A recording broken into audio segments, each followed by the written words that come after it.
मान लो हमारे पास बार बार कोई प्रॉब्लम आ रही है, हम उसे फेस कर रहे हैं, फिर जो आसपास के हमारे सराउंडिंग्स के लोग हैं वो भी टाउंटिंग कर रहे हैं हम पर, नहीं तुमने पहले भी ऐसे किया था, अब फिर तुम फेल हो जाओगे इसमें, तो वहाँ जा करके हम स्टक हो जाते हैं और फिर हमारा कॉन्फिडेंस लूज हो जाता है। हम एग्जैक्टली कहाँ स्टक हो जाते हैं, जिसको आप जो वर्ड यूज कर रहे हो स्टक हो जाते हैं, मतलब आप कह रहे हो कि हम अपनी थिंकिंग में स्टक हो जाते हैं, थिंकिंग में स्टक हो जाते हैं, राइट? कि हम ओवर थिंकिंग में चले जाते हैं, ओवर थिंकिंग, कि हम बैठे बैठे बस सोचते रहते हैं कि ऐसा क्यों हुआ, क्या हुआ, ऐसा नहीं होना चाहिए, कि हमारे में कुछ कमी ऐसा हो गया तो क्या होगा, वैसा हो गया तो क्या होगा, मैं दोबारा भी ट्राई किया नहीं हुआ तो क्या होगा। हम जानते हैं कि पहले भी ऐसा हुआ था, फिर हमने उसे ओवरकम कर लिया, लेकिन बार बार वही चीज आते आते फिर वही ब्रेन का जो कंफर्ट जोन है हम फिर वहीं स्टक होने लगते हैं। और जिस कंफर्ट जोन की आप बात कर रहे हो वो एक्चुअल में ओवर थिंकिंग वाला जोन है। ओवर थिंकिंग वाला जोन है, मतलब बैठे बैठे बस सोचते रहते हैं जैसी हमारी कंडीशनिंग हुई है, कर कुछ नहीं पाते हैं, करते भी हैं तो थोड़ा सा करना शुरू करते हैं, उसके बाद वापस से वो थॉट्स हमारे ऊपर हावी हो जाते हैं, राइट? यही आप कह रहे हैं। राइट सर, प्रॉब्लम जो है इतनी ज़्यादा, क्योंकि एक्चुअली क्या लाइफ में अगर कुछ अच्छा होता है तो शायद हम प्रॉब्लम से इजीली निकल जाते हैं, बट बैक टू बैक जब आपको फेलियर्स ही मिल रहे हैं उस टाइम पे भी आपको फिर दिखना ही बंद हो जाता है कि हाँ, निकलने का भी कोई रास्ता है। प्रॉब्लम सबसे बड़ी पता है क्या है, कि सबको यही लगता है कि हमारी प्रॉब्लम सबसे बड़ी है।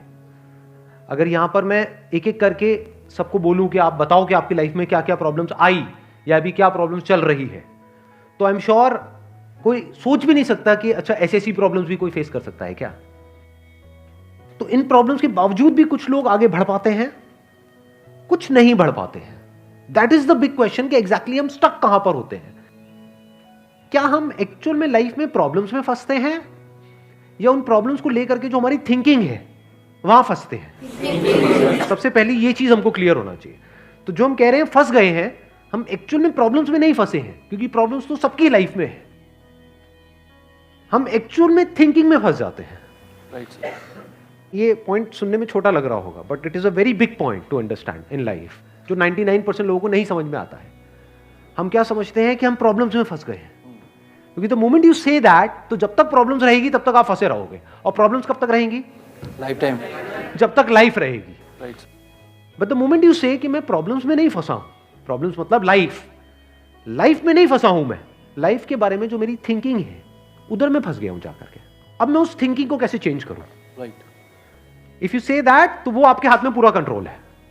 But if you ask me this question कि मेरी लाइफ की जो प्रॉब्लम्स हैं वो कैसे सॉल्व हो, तो उसका कोई जवाब नहीं है, क्योंकि वो कभी नहीं होगा। आज आपकी एक प्रॉब्लम है, वो सॉल्व हो भी जाएगी, कल कोई और प्रॉब्लम आ जाएगी, परसों कोई और आ जाएगी, फिर कोई और आ जाएगी, फिर कोई और आ जाएगी। Right sir. तो कैसे हम अपनी थिंकिंग को चेंज करें? सिंपल, थिंकिंग चेंज हो गई तो सब चेंज हो जाएगा। सब चेंज हो जाएगा, क्योंकि प्रॉब्लम्स को देखने का नजरिया बदल गया तो प्रॉब्लम बदल गई। एक बंदा जिसकी थिंकिंग नहीं फंसी हुई है, उसको आप चारों तरफ से फंसा दो, वो निकल जाएगा। लेकिन जिसकी थिंकिंग फंसी हुई है, उसको आप जा करके दुनिया जहान के सारे रिसोर्सेज दे दो, पूरा का पूरा खजाना भी दे दो, तब भी वो नहीं निकल पाएगा, तब भी रोएगा बैठ करके कि क्या मेरे को चारों तरफ खजाने से कैद कर दिया। अरे भाई, खजाना है, कैद नहीं है। देखे ना ऐसे लोगों को जिनके पास में सब कुछ है लेकिन रोते रहते हैं। तो सब कुछ मिलना इज नॉट अ सॉल्यूशन। जिनकी लाइफ में कोई प्रॉब्लम नहीं है वो भी रो रहे हैं। सो अब आता है कि इसका सॉल्यूशन क्या है, कि we are stuck in our thought process, how to get out of it. तो सबसे पहली चीज ये समझनी है, ज्यादा सोचने से कुछ नहीं होता है, सही सोचने से होता है। अभी सही सोचना क्या है? What is right thinking? Positively, not positively सोचना। इसको भी ध्यान से समझ लेना। पॉजिटिव सोचना क्या सही सोचना होता है? फॉर एग्जाम्पल, आगे आप जा रहे हो, किसी जंगल में हो और आगे दलदल है, और आप पॉजिटिव सोच रहे हो, मेरे साथ में कभी कुछ गलत हो ही नहीं सकता, मैंने तावीज पहना हुआ है, ये मुझे बचाएगा। बहुत लोग हैं बहुत पॉजिटिव है लाइफ को लेकर के, बट क्या उनकी सोच सही है? अभी सही सोचना क्या है? सर, मेरे हिसाब से मतलब इंटेलिजेंसी से सोचना, कि मतलब कुछ ऐसा सोचे कि आगे जाके हमें कोई हानि ना हो, कि एक इंटेलिजेंट माइंड से सोचे। अभी इंटेलिजेंट क्या है और फूलिश क्या है? एक है फूलिश तरीका सोचने का, बेवकूफों की तरह सोचना, एक है इंटेलिजेंस के साथ में सोचना। What is intelligence?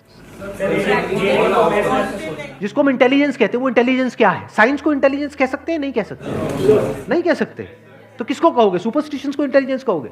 सुपरस्टिशंस मतलब क्या? बिलीफ, कुछ भी मान रखा है, उसको पकड़ के बैठे हुए, उसके हिसाब से एक्ट कर रहे हैं, उसको इंटेलिजेंस कहोगे? या साइंस जिस तरीके से आगे बढ़ रही है उसको इंटेलिजेंस कहोगे? एग्जैक्टली। तो साइंटिफिक वे ऑफ थिंकिंग समझना पड़ेगा वो क्या है, उसको अपनी लाइफ में लगाना पड़ेगा, तब आप कह सकते हो आपकी जो थिंकिंग है वो सही है।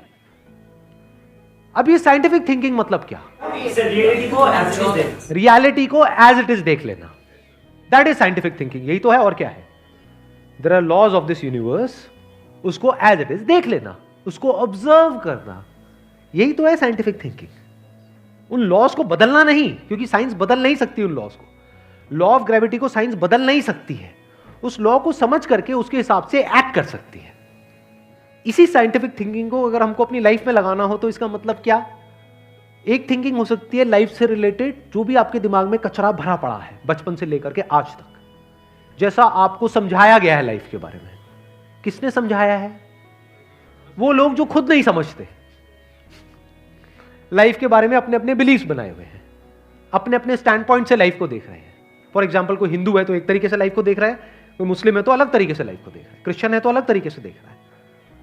क्या सही है इन तीनों में से? कि तीनों को सही थिंकिंग कह सकते हैं? ना, क्योंकि आपस में लड़ झगड़ रहे हैं। साइंस में कोई लड़ाई झगड़ा होता है? अगर मैं किसी साइंटिफिक फैक्ट के बारे में बात करूंगा, क्या कोई हिंदू, मुस्लिम, क्रिश्चियन आकर के आपस में लड़ सकते हैं? नहीं। तो ये सही थिंकिंग है। एक है जो हमें सही लगता है, एक है जो सही होता है। दोनों में जमीन आसमान का फर्क है। एक है जो आपको सही लगता है, एक है जो सही है। तो साइंटिफिक थिंकिंग का मतलब क्या, अगर इसको हमको लाइफ में लगाना हो तो? यानी लाइफ को आप एज इट इज देखो, ऑब्जर्व करो, फिर उसके बारे में सोचो। This is scientific thinking. और ये जो फंडा जिसकी मैं बात कर रहा हूं, इसको आप लाइफ के किसी भी एस्पेक्ट में लगा सकते हो। इसको बिजनेस में लगा सकते हो, इसको जॉब में लगा सकते हो, इसको रिलेशनशिप में लगा सकते हो, इसको हेल्थ में लगा सकते हो। बिजनेस क्या है अगर रियलिटी को एज इट इज देखना नहीं है तो? सारे झूठे भरे हैं। अब ये जो आपने कहा कि बिजनेस में सब झूठे भरे पड़े हैं, क्या ये सच है या आपका अपना एक स्टैंड पॉइंट है? झूठे हैं लोग सारे। अभी इन्होंने बोला कि बिजनेस में सब झूठे भरे पड़े हैं। अभी ऐसे ही यहाँ पे मैं अलग अलग लोगों से अलग अलग बातें पूछूंगा ना, तो सब बड़े कॉन्फिडेंस से बोलेंगे, as if they know it for sure. जैसे मैं पूछूंगा, हाँ भाई यहाँ पे किसी मेल का किसी का ब्रेकअप हुआ होगा, तो सारी लड़कियां ऐसी होती हैं, सब धोखेबाज हैं। ऐसे ही कोई लड़की से पूछूंगा, वो आकर के बोल देगी, सर ये तो मर जात तो है ही ऐसी, इसका कुछ हो ही नहीं सकता। क्या ये सच है? या आपका अपना एक स्टैंड पॉइंट है, अपना आपका एक बिलीफ है? तो ध्यान से समझ लेना, इसका जो सबसे पहला स्टेप है वो है अंदर जो भी कुछ पड़ा हुआ है आपके, जो भी आपने मान रखा है उसको छोड़ दिया। अब आप हल्के फुल्के हो गए, अब एज इट इज देखा लाइफ को, लाइफ को ऑब्जर्व किया as life, not my life. For example, anger, क्या एंगर आपका है? No sir. बट आप एंगर का सोल्यूशन कैसे निकालते हो? मुझे गुस्सा आता है, मुझे गुस्सा नहीं करना है। कभी भी आप एंगर का ऐसे सोल्यूशन निकाल ही नहीं सकते। सिर्फ आपको आता है गुस्सा या सबको आता है? सबको आता है। तो क्या एंगर सिर्फ आपकी प्रॉब्लम है या एंगर एक लाइफ की प्रॉब्लम है? Fear, if you can look at fear, not your fear और माई फियर, फियर, डर है ना, वो डर क्या है? Can you look at it? इसको बोलते हैं साइंटिफिकली चीजों को देखना। रिलेशनशिप, नॉट माई रिलेशनशिप और योर रिलेशनशिप, रिलेशनशिप। तो इस तरह से जब हम चीजों को देखते हैं ना, not from a subjective point of view but from an objective point of view, जैसे एक साइंटिस्ट देखता है, जैसे एक साइंटिस्ट ऑब्जर्व करता है, वहां पे ना खुश हुआ जाता है, ना परेशान हुआ जाता है, ना पॉजिटिव हुआ जाता है, ना नेगेटिव हुआ जाता है। This positive and negative is your stand point, is a subjective point of view. In objective reality, उसमें खुश क्या होना है और दुखी क्या होना है, वहां पर सब कुछ क्लियरली नजर आ रहा होता है। वहां पे कभी भी हमारी थॉट प्रोसेस स्टक नहीं होती है, हम फंस ही नहीं सकते। बिलीफ्स में आप गारंटेड फंसोगे। शॉर्ट टर्म में वो अच्छे लग रहे होते हैं क्योंकि वहां पे कंफर्ट मिलता है। जो भी हमने मान रखा है, अगर उसको पकड़ करके हम बैठे रहें और उसमें गोल गोल घूमते रहें तो बड़ा कंफर्ट मिलता है, लेकिन आगे जाकर के वो हमको फंसा देता है, एंटैंगल्ड कर देता है।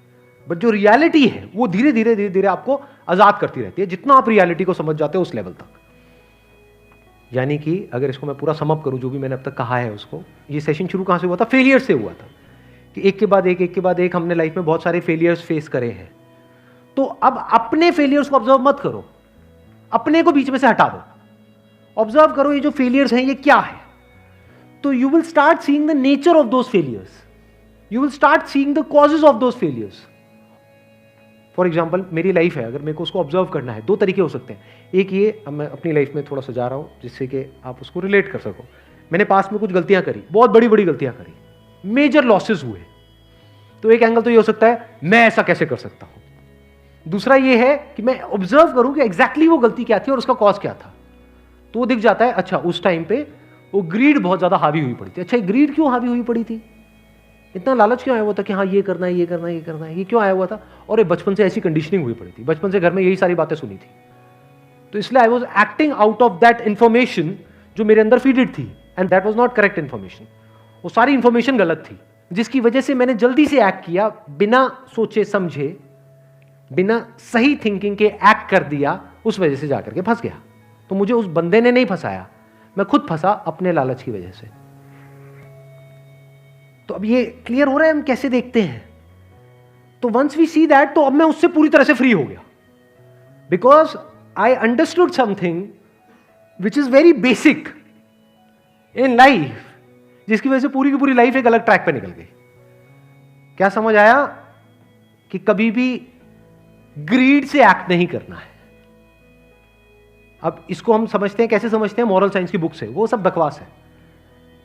ये लालच नहीं होना चाहिए, सबके अंदर लालच भरा पड़ा है, बट लालच हमको कैसे फंसाता है, इसको ऑब्जर्व किया अपनी गलतियों के बेस पर, और फिर समझ आया अच्छा ये होता है। लालच से ग्रोथ नहीं होती है। लालच से आप पैसा कमा सकते हो, बट उसको आप ग्रोथ नहीं कह सकते, क्योंकि आप डिग्रेड हो रहे हो, तो आप एक्चुअल में ग्रो नहीं कर रहे हो। एक्चुअल ग्रोथ में उसको कह सकता हूं जो होलिस्टिक ग्रोथ हो, उसको ग्रोथ बोल सकते हैं। आपने पैसा तो कमा लिया, लेकिन डर में जी रहे हो कि मैंने इतने घपले कर दिए हैं, अगर किसी ने पकड़ा गया तो पता नहीं क्या हो जाएगा, क्या फायदा ऐसी लाइफ का, उसको आप ग्रोथ कहोगे? Can you call it growth? ना। तो लालच से ग्रोथ नहीं होती।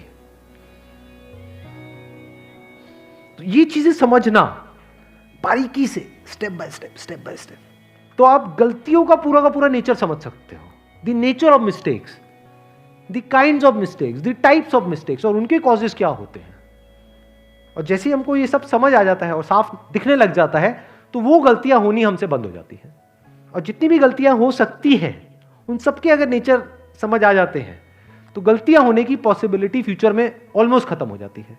प्लस जब समझ आ गई है उसकी रियलिटी, तो वहां पे ओवर थिंकिंग के लिए जगह नहीं होती है, अपन थिंकिंग में स्टक नहीं होते हैं। Wish you all the very best, thank you so much for coming.